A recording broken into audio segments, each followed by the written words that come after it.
You're good enough for dog food. Come on, say bow. I never thought I'd be subjected to such humiliation. Although our marriage is still fresh, I've tried to comply with this woman's demands in my own way. But it seems all for naught. She might be an alien or something. That explains everything. I don't know the language aliens speak, but I no longer wish to talk to her. My name is Allison. I'm a 32-year-old office worker. Perhaps influenced by my game-loving older brother, I've been fond of games since childhood, especially role-playing games that immerse me in unreal worlds.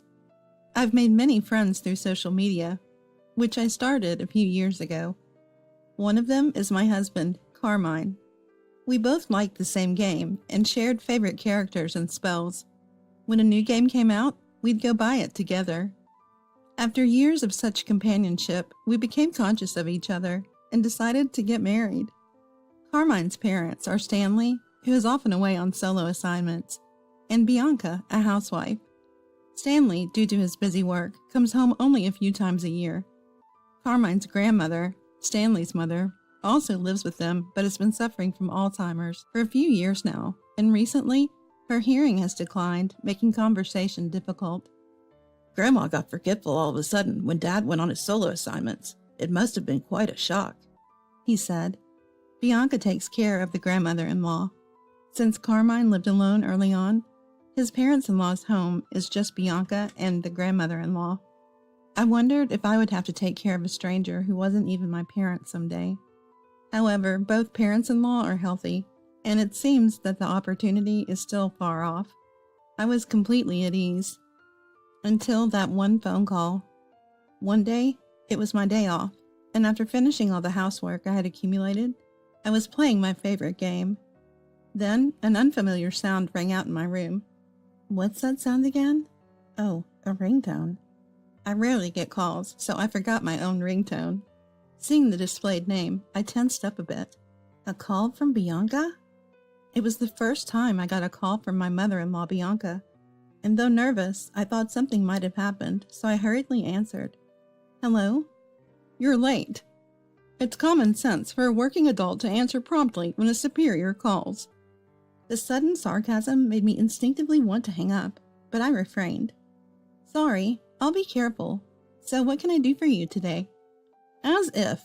You're free on your days off, right? Playing with that incomprehensible toy? Do some work. Fulfill your duties as Carmine's wife. Told to visit the parents-in-law's home on my next day off, Bianca hung up. After the call, I was in a daze for a while. Why must I be subjected to sarcasm from a call I rarely get? I thought about ignoring it, but she is Carmine's mother, after all. Maybe I'll just listen to what she has to say. I decided to think that way. Of course, I reported to Carmine that night. I'm really sorry. It's probably going to be a hassle, so you don't have to go. It was honestly comforting to hear Carmine say that. Still, it's infuriating. At times like this, there's a place I always go to after work. Hello? Oh, if it isn't Allison, something bothering you? Susan from the pottery school greets me with a smile and those words. I start with a light heart, but now I'm completely engrossed. Susan is about the same age as my grandma, but is still strong and willing to listen to my life problems. She's like a mom to everyone.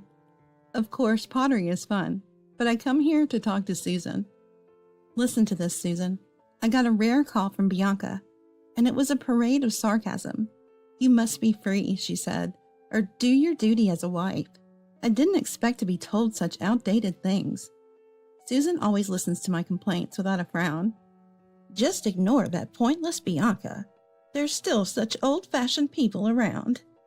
People who say such things are often lenient with themselves. My son's wife is just like that. I may not be blessed with Bianca, but I'm surrounded by kind people. It naturally makes me want to try harder. On my next day off, I did as Bianca told me and headed to the parents-in-law's home. When I parked and headed to the entrance, Bianca was already standing on the porch. Oh, scary. I struggled to stay calm and greeted her. Good morning. The norm is to act 30 minutes earlier. Don't keep your superiors waiting. She said that, and though I had just arrived, I already wanted to leave. I can understand this for work, but why must I be scolded for her inexplicable convenience? And a 30-minute early visit can be inconvenient for the other party, which I don't want to do. No, but it's still 10 minutes early. As I tried to answer, I was shouted at. Don't talk back. Am I in the military or something? I looked up, resigned. I will never open my heart to this person again, no matter what happens. And I will never take care of her in her old age. Even if offered a large sum of money, I refuse. Really, you're late for the appointment. Well, I'm off now. Bianca said this and was about to leave, so I stopped her. Wait a minute, you call me here without explanation, and I don't understand. Well, I'm going out until tonight, so you will have to come here on your days off from now on and do the housework. And take care of the person holed up in the back room, too. After saying this, Bianca left in her car. I've never met someone so hard to communicate with. She seemed kind when I met her with Stanley and Carmine, but that wasn't the case at all. I thought about going back without doing anything to avoid being scolded again. But more than that, I hadn't met my grandmother-in-law yet. Bianca had told grandmother-in-law, but since she didn't understand, she decided on her own that I didn't need to attend the family wedding. By the way, we only had a simple meal and didn't have a wedding ceremony. Later, Carmine and I were supposed to greet her together, but our days off didn't match, and embarrassingly, we never made it. Excuse me. As I opened the entrance door, a shocking scene unfolded. Too dirty. It wasn't quite a garbage house, but it seemed to be a matter of time before it became one. The room was overflowing with things, and a mountain of laundry, washed or not, spread across the floor, and the kitchen sink was full of dishes. Dust had accumulated in the corners of the room, and it was visibly appalling. The last time I came, the room was clean and tidy. What on earth happened? This is too terrible. As I was thinking this, I heard noises from the back room. Ah, grandmother-in-law. Thinking I should greet grandmother-in-law, I went to the room. Excuse me. Oh, since the day Bianca called me, I've been going to the parents-in-law's home as told. I've come to understand that Bianca probably spends every day out and returns home late at night. She doesn't seem to take care of the house or grandmother-in-law at all, and while she arrogantly tells me to do my wife's duties, it's clear that Bianca isn't fulfilling any herself. Maybe she got carried away because I obediently listened. I'm relieved that Carmine, who always plays with toys, finally brought home a wife, but after all, a wife is a stranger. I guess you're a free housekeeper. I was loudly told that once. In this day and age, harassing a son's wife is just unacceptable. Of course, I reported all of Bianca's actions to Carmine, who kept apologizing every time he heard about them. You don't have to go to that house anymore. That's what Carmine told me. He even said he would complain to Bianca himself, but I told him to wait because I had a plan. I continued to visit the parents-in-law's home because I was worried about grandmother-in-law.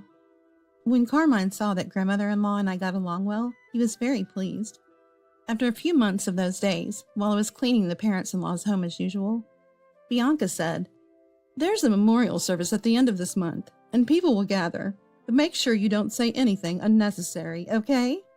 I smiled and replied, Of course, Bianca. Bianca seemed not to be completely satisfied with my obedient self. The memorial service was for Carmine's grandfather, the grandfather-in-law's death anniversary. He had already passed away by the time I married Carmine, but he was said to be a gentle and kind person. He got along very well with grandmother-in-law, and they used to travel together. Carmine told me they always held hands when they were out. Grandfather-in-law died of cancer, and grandmother-in-law took devoted care of him. But the parents-in-law did not help at all. It's just unbelievable. There's a lot of preparation to do, so make sure you come early, okay? And I think you know what I mean. Bianca said that, and I cheerfully responded, Yes, I'll act 30 minutes early. Yet she scolded me. Your voice is too loud, be quiet. I thought about throwing the TV remote at her, but managed to hold back. You can talk like that now, but just wait, get ready.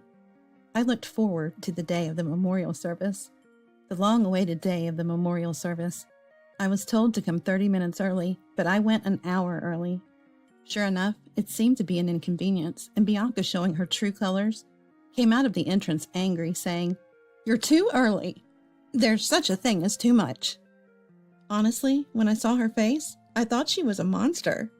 I quickly cleaned the room and prepared the tables when I heard a cheerful male voice say, "Good morning." Heading to the entrance, I saw the staff from a famous local steakhouse standing there. I had been there once with Carmine, and the meat was tender and quite delicious. However, it's not kind to the wallet, so it's not a place I can often go to. As if saying I was fine, Bianca pushed me aside and began talking to the handsome staff in a slightly high voice. "Good morning. Nice weather today, isn't it? Ooh-foo-foo." I saw someone say ooh-foo-foo for the first time and went back to preparing. "Hey, hurry up and carry the food that arrived early," I heard Bianca's annoying voice. While thinking, yes, I headed to the kitchen. There I noticed something. Bianca, there's one meal short. Is this a mistake? Shall I call? When I said that, Bianca, with a mean smile, said this. "It's not a mistake. I never prepared a portion for you." I was stunned, never expecting to be treated like this. "After all, today people are gathering, and you, my son's wife, won't have time to eat. How shameless." Feeling like I had been called a greedy person, I finally felt indignant. Maybe because I didn't talk back, she felt good and said, "A housekeeper like you is good enough for dog food. Come on, say bow." Then she put the dog food left over from the dog they used to have in the parents-in-law's home in front of me. At that humiliating act, I couldn't help but laugh. I would never understand this woman, not in a lifetime, because she must be an alien or something. I have no intention of talking to someone with whom I can't communicate. Thinking that, I shouted at Bianca in a language I didn't know, pretending to speak alien. And for a moment, Bianca's face showed a hint of fear at my sudden behavior. "What? Are you out of your mind? Are you mocking me?" "Yes, I guess so. I've been putting up with it for quite some time now. I don't like living in a house with someone as nasty as you. I don't know what you're upset about, but will you be satisfied if we get a divorce?" I won't allow a divorce. Then I'd have to hire another housekeeper. That would be a waste of money. With that, Bianca came at me, trying to grab me. "Stop it! How disgraceful!" Turning around, there stood Carmine and my father-in-law, Stanley, along with Stanley's brother and his wife, who lived far away. Bianca hadn't noticed them because of our argument, but it was already time for Carmine and the others to arrive. I don't know how long they had been watching, but Bianca became completely subdued, perhaps because Stanley intervened or from the shock. Then it was time for the priest to come to the house. The memorial service ended modestly, and it was time to eat, but grandmother-in-law stayed in her room, saying she wasn't feeling well. "I haven't eaten this in a while, but the steak here is really good." While Stanley said that, I was bustling around, bringing drinks and such. "Allison, come eat too. You don't need to do all this." "Thank you. Come over here." My aunt-in-law, Cindy, also called out kindly. "Thank you, but it seems there is no steak for me." I pretended to be dejected as I said that, and when Cindy asked, why?" I replied, "I can't possibly say it. Please ask Bianca." Cindy glared at Bianca, who might have been frightened by her gaze, and started saying something ridiculous. "Oh, I ordered the wrong number of steaks. I told Allison to eat my portion, but she declined, saying she was fine. I'm so lucky to have such a nice woman marry into the family." Bianca was sweating profusely, and her eyes were darting around. "Is that so?" Cindy looked at me worriedly. "Yes, that's right." Behind Cindy, I could see Bianca's face completely at ease. That face was so comical, I struggled to keep from laughing. Bianca is always so kind. She points out when I'm lacking social manners. Today, instead of steak, she prepared this for me. I said that and brought out the dog food Bianca had handed me from the kitchen. Bianca turned pale at my unexpected action. "What's going on? What have you done to my precious wife?" Carmine asked, but Bianca remained silent. In the quiet room, Stanley spoke up. "Well, you know, when in Rome, do as the Romans do, right? Allison is married now, so—" Stanley started joking, and Carmine looked like he was about to grab him. Thinking it better to avoid an assault charge, I decided to call my ace in the hole. "Susan?" Everyone was surprised by my loud call. Then, from a back room, a cheerful voice replied, "Yes?" Out came Susan, grandmother-in-law. It turns out she's the Susan from pottery school. The day Bianca first called me over, we were both shocked to see each other. Never imagining that the grandmother-in-law would be Susan, we finished the housework at the parents-in-law's home together, laughing. The parents-in-law's home is a two-family house, and Susan's living space was very tidy. It was obvious that she wasn't sick, but Bianca never suspected. Since Bianca returned home late at night, we went out to eat and for walks. I enjoyed the time spent with my beloved Susan, which is why I was happy to visit the parents-in-law's home. Susan had made me promise not to tell the in-laws about our relationship. I was angry at Bianca's unreasonable words, but knowing it would end someday, I could bear it. Susan didn't attend the memorial service because she didn't want to see the parents-in-law's faces. Susan always prayed for grandfather-in-law's happiness after his death. Why, Mom, don't you have Alzheimer's?" Stanley asked, puzzled. "That's just something this woman misunderstood on her own." With that, Bianca, who had been shrinking herself, was glared at. "I wanted to live alone with my husband, but right after getting married, you started living with us for the sake of he's your son, and you and your husband indulged in luxury with the money saved from rent." Susan said this, and Stanley looked uncomfortable. "I thought I'd be free when your transfer was decided, but then this woman said she would stay here, and it was the worst. I couldn't even talk about kicking her out because you were never home. And I pretended to be hard of hearing because I didn't want to talk to you. And then you just assumed I had Alzheimer's. It's laughable." Bianca's face turned bright red. "What I couldn't forgive the most was being treated as absent from the grandchildren's celebrations. Well, I was very happy when I found out Allison, whom I'd get along with, was the spouse of my grandchildren." Susan said that and smiled at me. Bianca, not finding this amusing, suddenly started. "I'm sorry.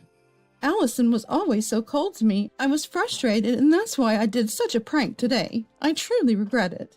But if Allison had been kinder from the start, then I wouldn't have been too—" I had no intention of playing along with such a charade. "All the precious words you've given me up until now, Bianca, I thought I'd listen to them at home, too."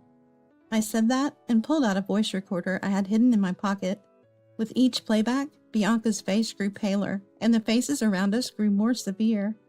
Susan and I had planned to expose everything on this day when the relatives gathered, regardless of the steak incident. After listening, Cindy started to laugh. "You talk about social common sense, but you've never worked a day in your life." Apparently, Bianca had never worked and had lived a life of leisure. After the children grew up, Bianca began to go out more, causing constant arguments with Stanley. Stanley himself was apparently a habitual adulterer who returned home late every night, participating in school events for the sake of public image, but otherwise maintaining a fake relationship, as I had heard from Carmine. Carmine also hated it and left home as soon as he graduated from high school. "That's why, pack your bags and leave right now. This is the precious home of my deceased husband and me. I will never allow you to return, and you too." Susan said this and glared at Stanley. "You have another woman out there, don't you? Do as you please, trash son. I'm cutting ties with you." Stanley left the house as if fleeing, perhaps hit too close to home. "And Carmine, I know you're busy with work, but come and visit once in a while. I understand if you don't want to, given such foolish parents." Susan said this to Carmine with a slightly sad look. "Then we're heading home." As Carmine and I left the house, Bianca, looking furious, chased after me. "Wait, clear up this misunderstanding. If I'm thrown out of here, I'll be in trouble." I thought if that was the case, she shouldn't have harassed me to begin with, but it's too late for her words now. "I don't understand. Why don't you work? You seem to have a great understanding of how to be a respectful member of society," I said sarcastically and got into the car. She was shouting something outside, but I didn't care. She might as well regret the life she's led as she pleases. As for the former parents-in-law, after being kicked out of the parents-in-law's home, Bianca showed up at Stanley's place where he was working alone. But as Susan predicted, Stanley was already living with his mistress, and Bianca was quickly discarded. Furthermore, it turned out that Bianca had also been having an affair, and even worse, with a married man, and she was sued for damages by his wife. Since both our former parents-in-law had been unfaithful, the damages were sort of offset, but Bianca would likely continue to pay the mistress's husband. Stanley might lessen his burden if he sought damages from his mistress, but to me, they are strangers, and it doesn't matter anymore. They were a match in a way, despite the fake relationship I had heard about. Carmine has no lingering feelings for his former parents and intends never to see them again. I feel the same. As for us, we've decided to live in the parents-in-law's home where Susan lives. The house, once full of unpleasant memories, was transformed as we disposed of all the furniture Bianca had collected, and made significant changes to the interior, making it feel like a completely different home. Susan is surprisingly energetic for her age, but I'm more than willing to take care of her if she ever needs it. Furthermore, next year our family will be growing. I'm looking forward to living a happy life with my beloved family from now on. Once my son is gone, you'll be going back to your parents' place, right? We'll live in this house then. My dear husband had suddenly passed away. Right after the funeral, while I was engulfed in sorrow, my husband's parents came to see me. Even though it's not much, this house is filled with memories of living with my husband. Why do I have to leave? But mother-in-law, without a moment's pause to let me wipe my eyes, bluntly said that. My name is Susan. I'm an administrative worker at a real estate agency. My meeting with my dear husband David was facilitated by the real estate agency where I work. David was the brother of my male colleague Michael, and they were very close. Since their workplaces were near, David often visited. As I worked in the same administrative role, I grew close to Michael, who would later become my brother-in-law. This connection led to Michael introducing me to David. Gradually, David and Michael started inviting me for lunch, and we began spending more time together. I thought of David as a cheerful, nice guy with whom I shared a lot in common, but I hadn't seen him in a romantic light. I assumed he felt the same, until one day when everything changed. We were supposed to meet at a restaurant Michael had reserved, but he had a sudden emergency and couldn't make it. It seemed wasteful to cancel the reservation, so for the first time, it was just the two of us. I later found out that this was arranged by the brothers, with Michael conspiring to give David and me some alone time. The food was delicious, and our conversation flowed. We quickly became close, discussing our backgrounds and values. The more I learned about David's inner self, the more I was drawn to his warm smile. This day marked a turning point in our relationship. It didn't take long for us to get married. I have Michael to thank for making this happen. In that sense, and in future events, I can't thank Michael enough. Then came the day of the family meeting with my in-laws. Feeling anxious, I was met by my in-laws with great warmth and kindness. Their caring and considerate conversation eased my nerves. I'm so glad you could come. We've been looking forward to meeting you, Susan. I've cooked a lot, hoping today would be a special day. Mother-in-law Emily said, taking great care of me. My in-laws, like their eldest son David, were independent and very approachable. I was relieved and grateful for the enjoyable time at my in-laws.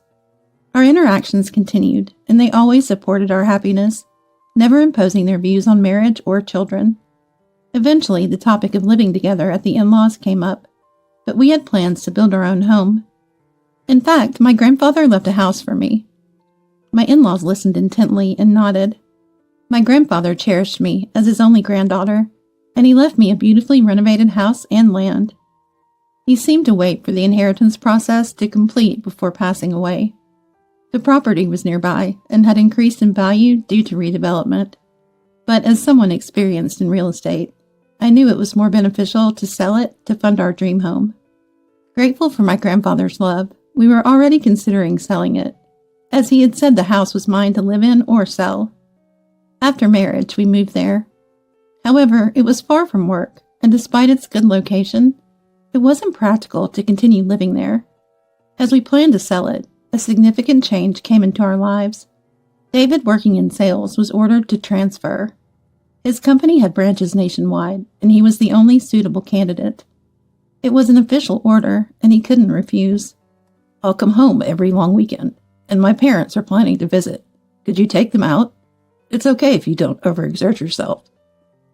Father-in-law Brian and Emily are very nice. I don't mind going out with them, but it looks like we'll have to postpone selling the house.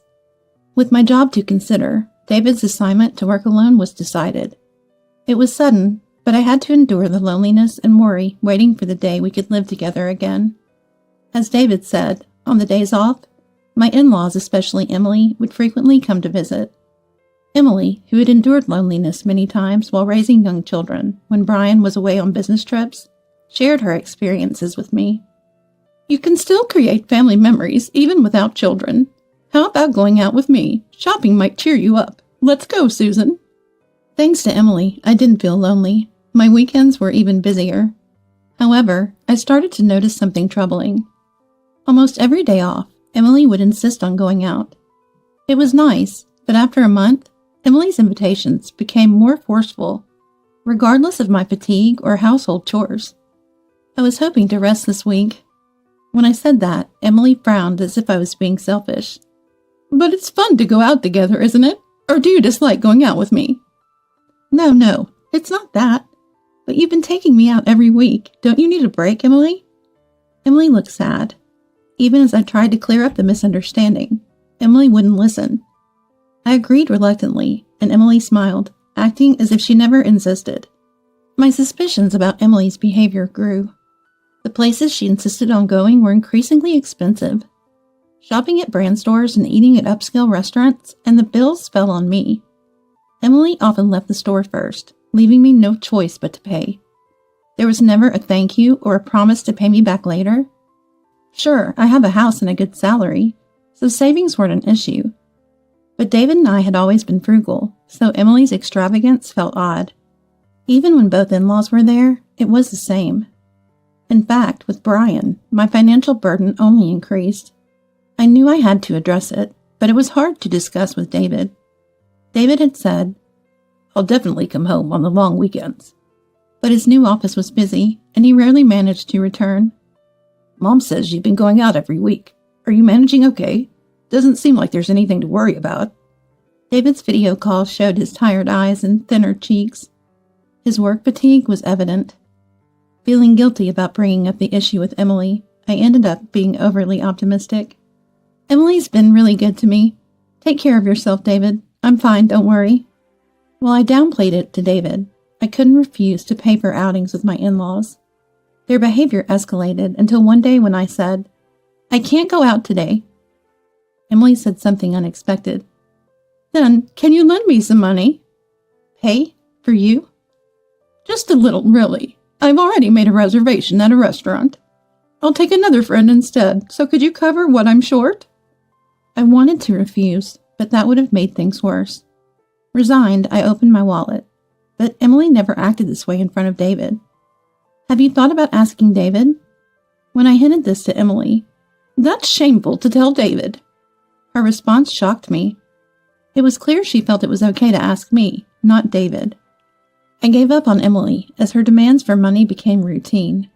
At least giving her some pocket money, she stopped dragging me out.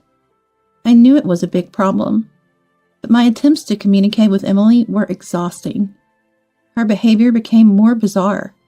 She'd show up unannounced, inspecting the inside and outside of the house, making me feel like my privacy was invaded. Is this from your grandfather, Susan? This furniture? It's wonderful you can afford such luxury. Some furniture were antiques my grandfather liked.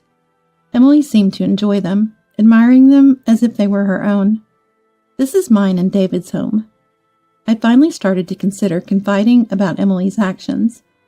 David might be surprised, but how I wish we could find a way to deal with Emily together. Emily's actions are far from pleasant.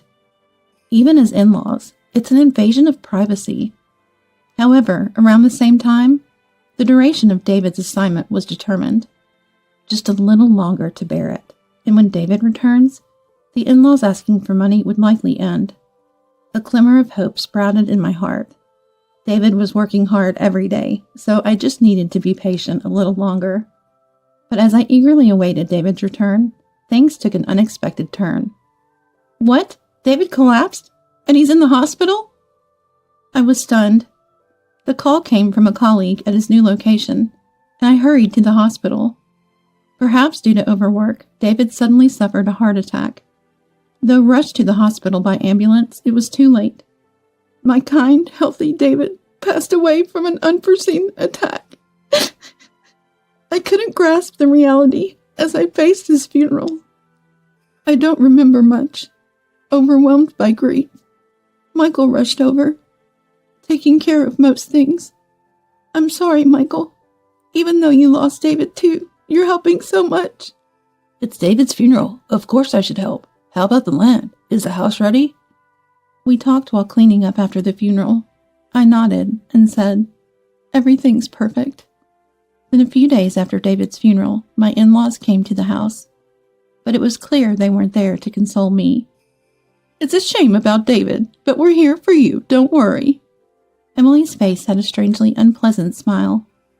To my astonishment, she had arranged a truck, packed to the brim with furniture and belongings from her house. I was too shocked and confused to speak. This looked like a move. Emily and her husband were planning to move in without discussing it with me? Why were they doing this? But the answer was clear. Are you after my land? I voiced my concern amidst the confusion. Emily showed a cold smile. The land value has soared. We've been eyeing this house for a long time. In fact, Susan, it's thanks to this inheritance you married David. We allowed the marriage because you inherited it. I was overwhelmed with despair, lost for words. Emily, you mean you're moving in with me? Excuse me? What nonsense are you talking about? I asked in confusion, and Emily got angry. David's death was unexpected, but even if it hadn't happened, Emily intended to take this house. My in-laws were trying to replace me as the landowner. They assumed I'd leave the house because David was gone. Now that David is gone, you'll go back to your parents, right? It'd be sad to leave this house empty, so we'll live here. That's why I'm telling you not to worry. Emily's smile twisted in distortion. While feeling fear, I pointed out Emily's mistake. But the house is already sold. I restrained my laughter at Emily's misunderstanding, but couldn't hide my unpleasant smile. Emily, in turn, huh? Froze. Just then, a different moving company's truck arrived.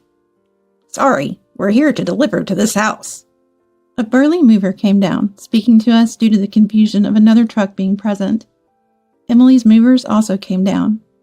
Realizing something was amiss due to the arrival of the other truck, they looked bewildered.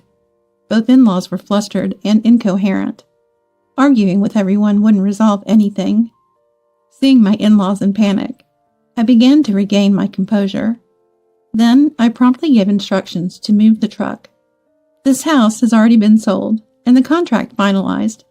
A new family is moving in, so you can't bring their belongings into someone else's house, right? As the movers were astonished, a luxurious car pulled up. Out came a wealthy-looking couple and their children. In fact, the land was no longer mine. They were the new owners. My in-laws were increasingly confused, unable to comprehend what was happening. Please move the truck quickly. The new occupants can't start their work. Somehow, I managed to get Emily's truck moved, and the movers immediately began their work, efficiently transporting brand new furniture according to the planned procedure. Emily and her husband, unable to accept this, started to persistently pester me at the entrance. The occupants, realizing the situation, took their family back to the car and then came over to confront us. Who are you? We bought this house. Please let the truck go soon. I hadn't expected my in-laws to visit, so I apologized repeatedly to reassure the new owners. But Emily and her husband didn't leave. They pushed past us and barged into the house.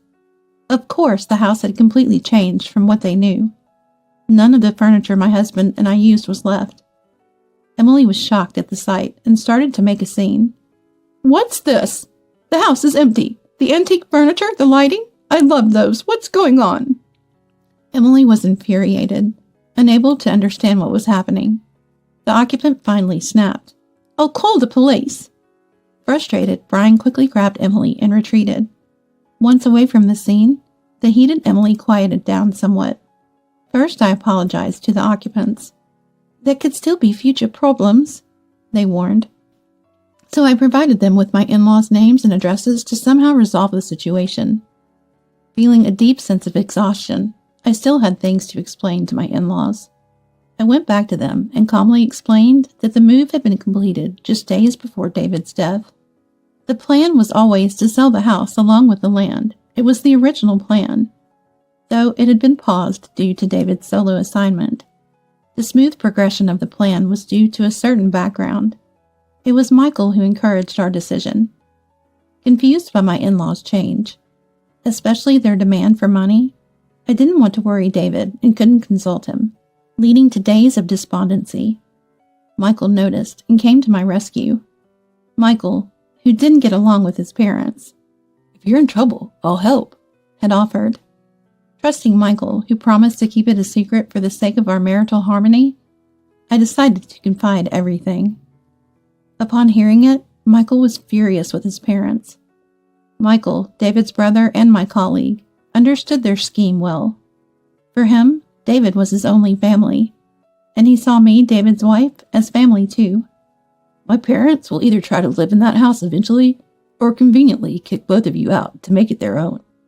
According to Michael, both parents were pretentious and unscrupulous, especially Emily, who was selfish and malicious under her refined exterior.